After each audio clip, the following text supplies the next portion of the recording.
Hey, everybody. What's going on? Welcome back Welcome to the back. same old place that you left me back. It's How's been a every, moment. yeah, how's everybody doing? How y'all doing? This Happy is Saturday. Terrence and Jill. Yes. We're just coming back. Yeah, we be back. We've been on hiatus Yes, for the whole summer. for the whole Mhm. summer. We'll fill y'all in when we go live on Tuesday because we're going Yes, live on Tuesday. yes. So we're going back live. We're going back live, but we just wanted to let you guys know we was thinking about you. Yes, So we're yes. gonna drop a video right now. Yep. Yep. We're gonna drop a video. Don't forget to subscribe, Yes. share videos, all that great stuff. Share, subscribe. But we What got what what we, what we usually say? Cause we ain't been on here so long. We don't even know what to say. but we have a very good lineup coming. You know, Yes, for we the next couple of weeks. Yes, Yes. we've been studying the word. We've been looking at some things. God has been revealing some things to us. So we hope to really share with you guys some very powerful, very interesting, very cultivating material that we've gone through over the summer. Some things that's been revealed to us, some things that we've been delivered from, and so We yeah, sharing it here. yeah, we're getting amped up, excited about being able to come back and be able to share things with you all, see you all, talk to you all, interact with you all. So Right. we're jacked up about that. Yes, we are. And Yes, we what you see is what you get. We ain't putting on no pretentiousness. We ain't putting on no airs, no facades, none of that. What you see is what you get. absolutely. So And today we have an awesome topic, but I want to go ahead and let you know up front, it's a two-parter. yes, it It's is. definitely a two-parter. It's a two-parter. So we're gonna get it started today, but we're gonna finish it up Tuesday. No, Is next it week. next week? Next week. I'm sorry. Next Next week. Saturday. Next Yeah. Saturday. We're gonna We'll finish it finish up. it up. But yeah, definitely. When you go through this, check it out. But know that part two is coming. Part two. Yeah, you can't do this without Yeah, doing the other yeah. This topic part. is so much information about this topic and so Mm-hmm. many perspectives that we have to hit it and and give it the right time. Yep, the right time. Yeah, because this so just so you know, a couple of months ago, we got a message on Yes. YouTube from her name is Healing Ministry '07, and she wrote a comment and she said she had looked at one of our videos and so her comment was, "Wow, can you do videos on how you let him lead? We as women need to know how we need to do that." And I said, "I certainly will." And she also commented that she loves how um, she said, "I love how he said it was your obedience to God." Mhm. So again, this person said made this comment months ago, and I just been living through it, Yes. just really literally living through how to submit to my husband. And so today is the day we're going to share Hmm. um how Absolutely. I let my husband lead. Well, first of all, we can, and that's the thing we were just talking about. Like, I can't allow him or let him do anything. You know what I mean? That's not me letting him lead. That's part of you know, the deliverance. Yes. So you're gonna hear about that as we go through parts Yes. one and two. Yes, that's part of the So deliverance. just be patient, sit back, and just enjoy the title for this video here Mhm. is embracing my soft era to submit to my husband. Part You one. part one. You like that, baby? I like that. All right. So again, this is just my testimony. Y'all have y'all way in the comments, but just let y'all know this is my testimony. This is how I'm embracing my soft era. So first of all, soft era, let me just say soft era is a buzzword going around in social media. A lot of people, I think Nene Leakes was one of the ones who talked about Nene Leakes from Housewives of Atlanta had talked about her soft embracing her soft era. And so just for those who don't know what it is, it's just a way, women, we over the years, we have become super women and we got duped. And so we thought we could be every woman. We thought we can do everything. And although we can do a lot, what we have done is that we've it kind of messed us up because we ended up losing out on everything trying to be this strong woman. And so embracing the softer era is more like just being more vulnerable, allowing, people to help you more. It ain't always about self-help. It's like allowing other people to help you and God bringing other people in to help you in different areas, asking for help. So that's what the soft era is. And so to me, for me to be a wife, I had to embrace that soft era because I was very strong, Jill. Very strong, Jill. So I just wanted to let you know that. So there are 8 points I just want to run through that I did to submit to my husband so that he can lead.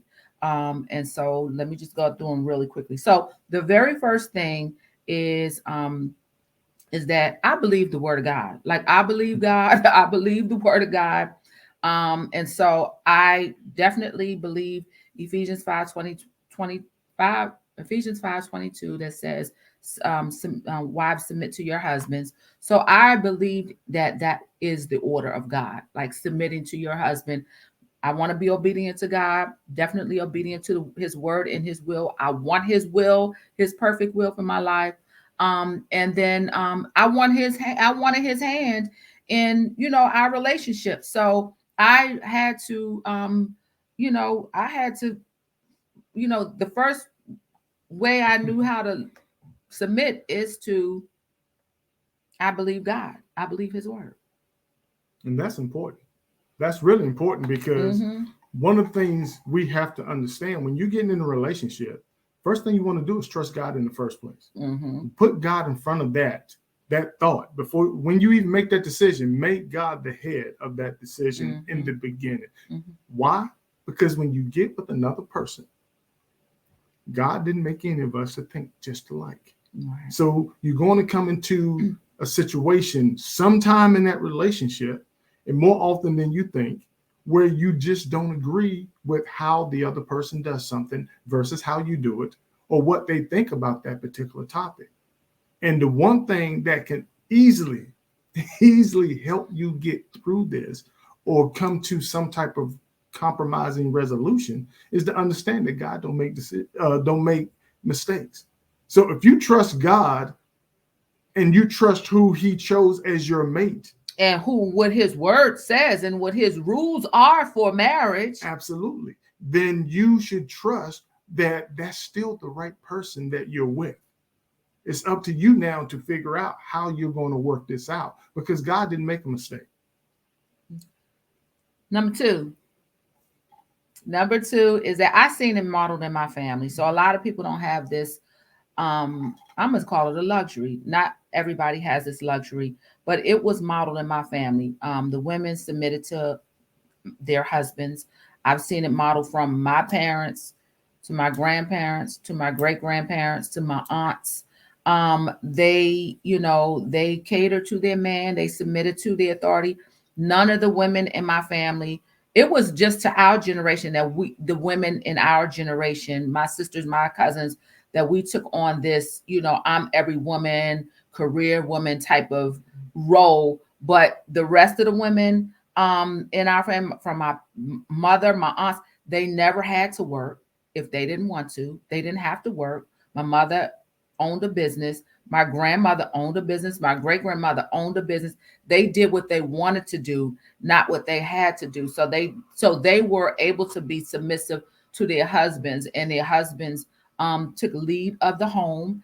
My grandfather, my stepfather, my uncles, my great grandfather, they worked, and the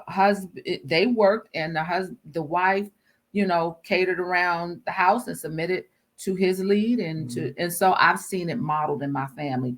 Not everybody has that model in their family, but I saw it modeled in my family. The third thing is that I blocked out the naysayers.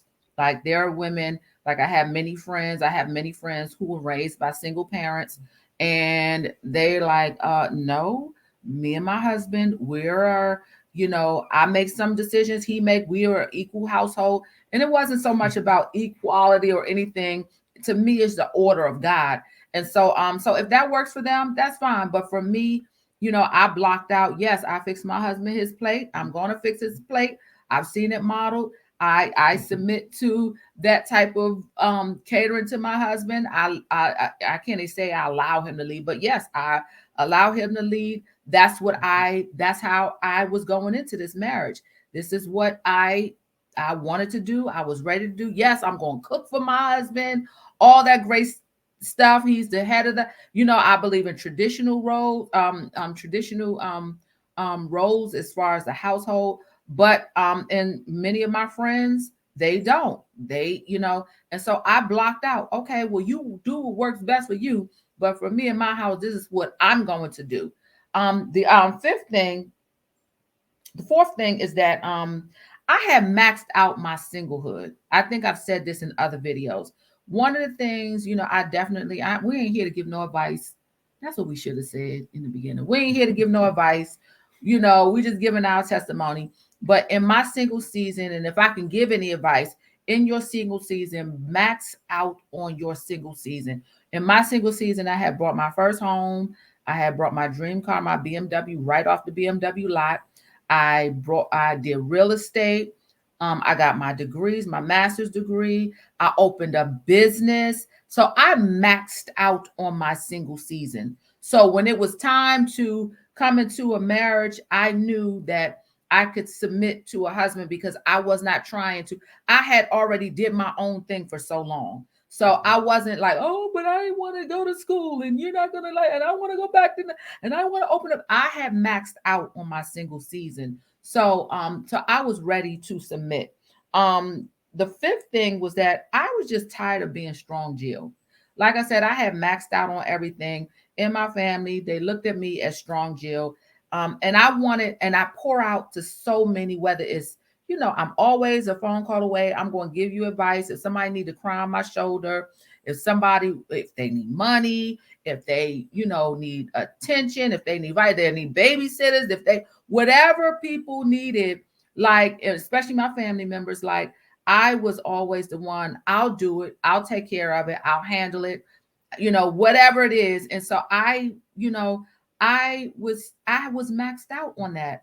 Like I was at the point where it was like, okay, that's soft, Jill. I need somebody to come in and allow me, to be weak or whatever. And so I was just ready for that. The sixth thing is that I knew the type of man I needed. So of course he had to be a God-fearing man and all that, but he had to also be a leader. He had to have leadership qualities. I had to be able to trust the man that I was going to submit to. And of course, that came out in the dating phase. So, I had to know if, he was capable of allowing me to rest and not be strong Jill. And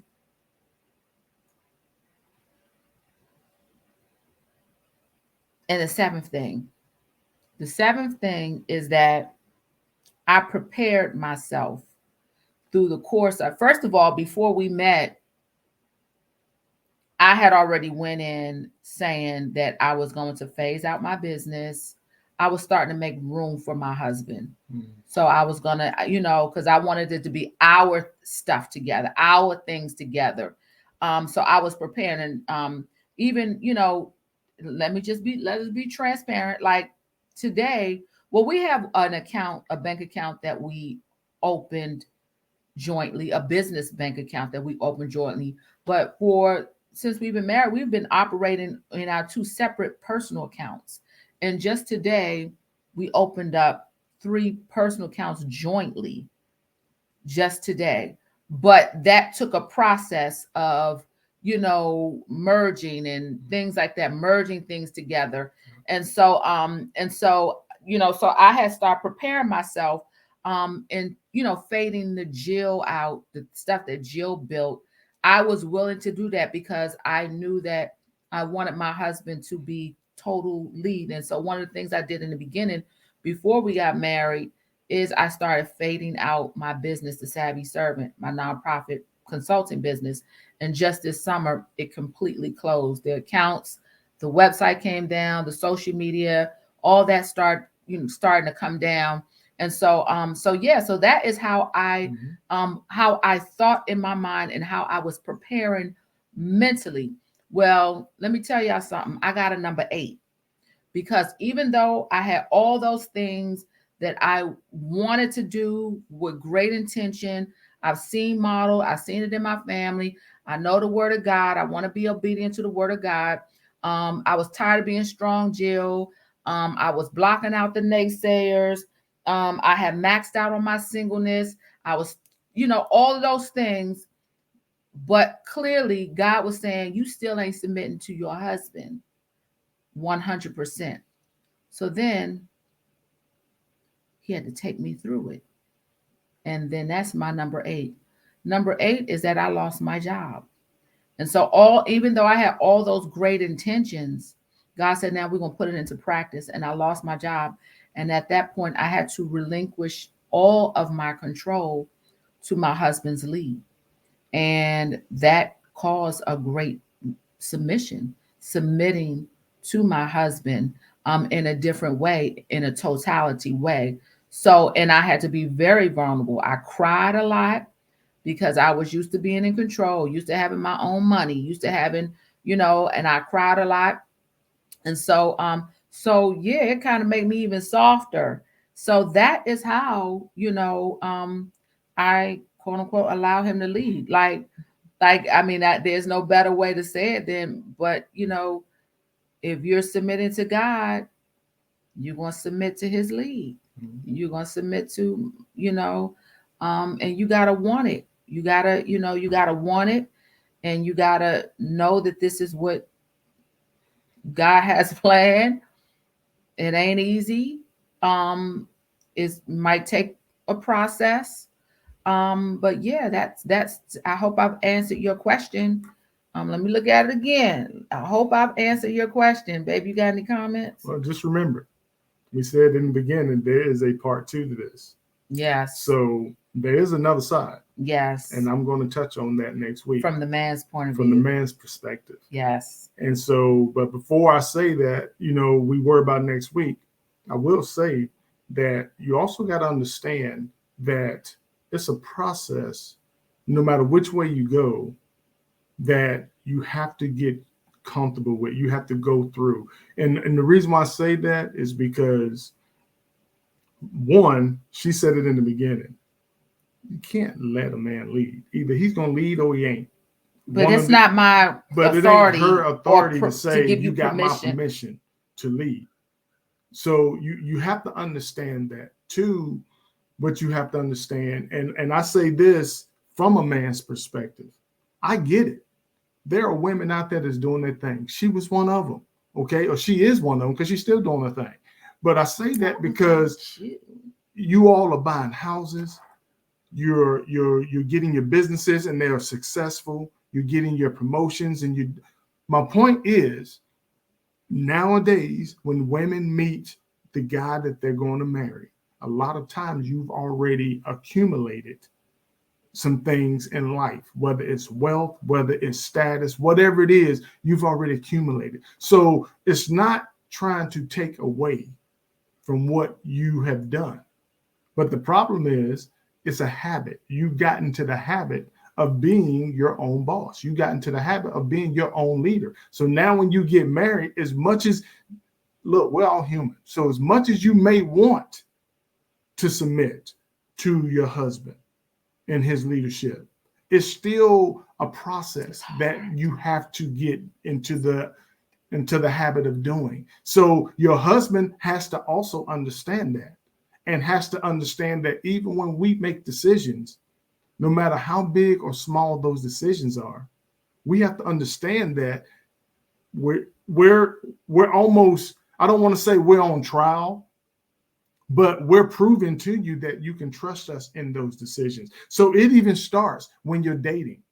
You know, it starts when you're dating, when you're in any type of relationship. Mhm. So by the time you get married, Yeah, you you should start that hopefully process you of already have gone through some things with the person you're going to marry before you got married that he made decisions on.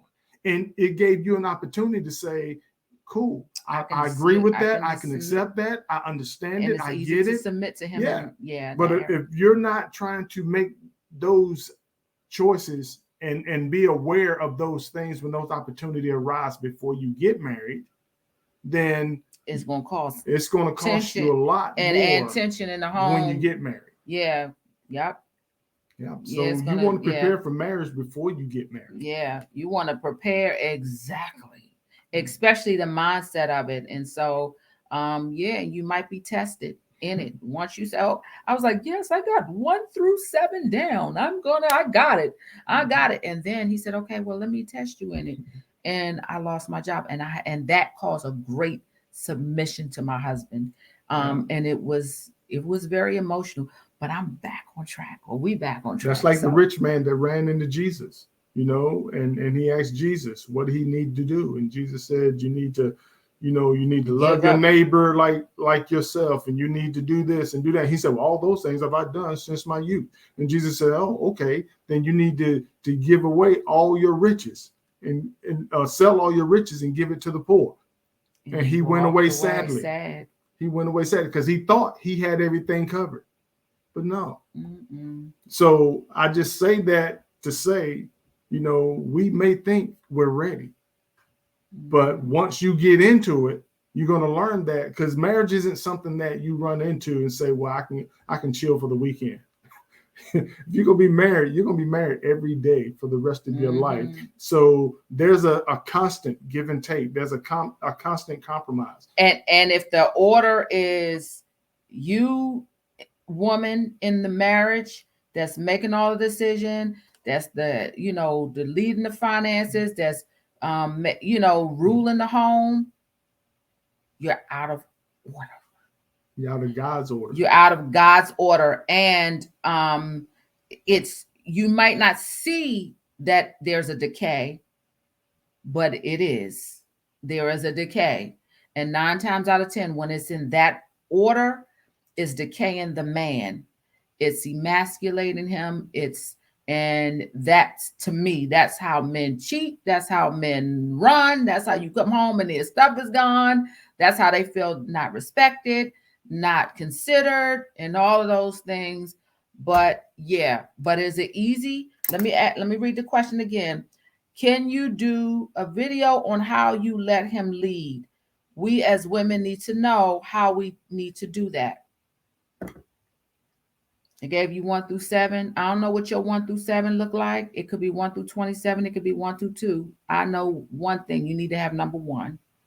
You need to know the plan of God. You need to know the will of God and God's order. And then he probably will test you, as he does, test you in that area. So, yeah. Yeah. So with that said, yeah, y'all enjoy y'all weekend, y'all Labor Day. We not laboring this weekend. We chilling. We about to have happy hour. So we chilling this weekend. So y'all be blessed, and we'll see y'all on Tuesday. Yes. Yep. All right. So. And with that said, it was great coming back, giving y'all a video. I hope it gave you not only some information for the holiday, but I hope that it gets you very, very excited about part 2. Yep. Because we're not done with this topic. Yep. All right. Yes. You all be blessed. Deuces.